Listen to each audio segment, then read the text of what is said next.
Сейчас покажу очень простой рецепт, который отлично подходит для легкого завтрака или быстрого ужина. Ничего сложного, без муки, без духовки и из самых простых продуктов. Я готовлю так очень часто, потому что это вкусно, быстро и нравится всей моей семье. Беру один молодой кабачок.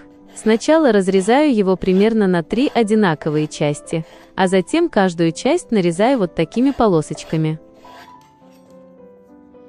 Теперь нарезаю зеленый лук. Он даст свежесть и аромат. Перекладываю нарезанные кабачки в стеклянную миску. Добавляю соль, паприку, немного куркумы и черный молотый перец. Все хорошо перемешиваю, чтобы специи равномерно покрыли каждый кусочек.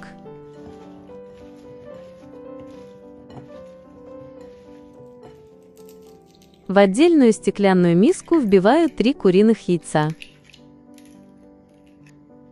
Добавляю немного соли и хорошо взбиваю венчиком до однородности.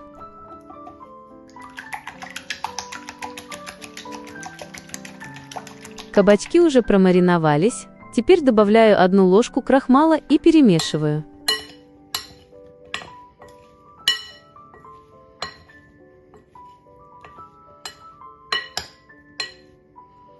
Затем добавляю еще 1 ложку крахмала и снова хорошо перемешиваю. Крахмал нужен для того, чтобы кабачки покрылись со всех сторон и при жарке получилась легкая аппетитная корочка. На разогретую сковороду с растительным маслом выкладываю кабачки и распределяю их по сковороде ровным слоем.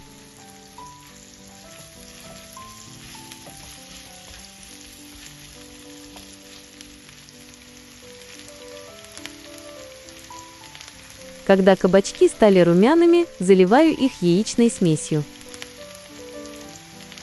Сверху посыпаю нарезанным зеленым луком, накрываю крышкой и готовлю на маленьком огне, чтобы яйца хорошо схватились, а кабачки полностью приготовились. Посмотрите, какая красота получилась! Кабачки мягкие, ароматные, с легкой корочкой, а внутри все нежное и сочное. Если рецепт понравился, поставьте лайк, подпишитесь на канал и напишите в комментариях, любите ли вы кабачки в таком варианте.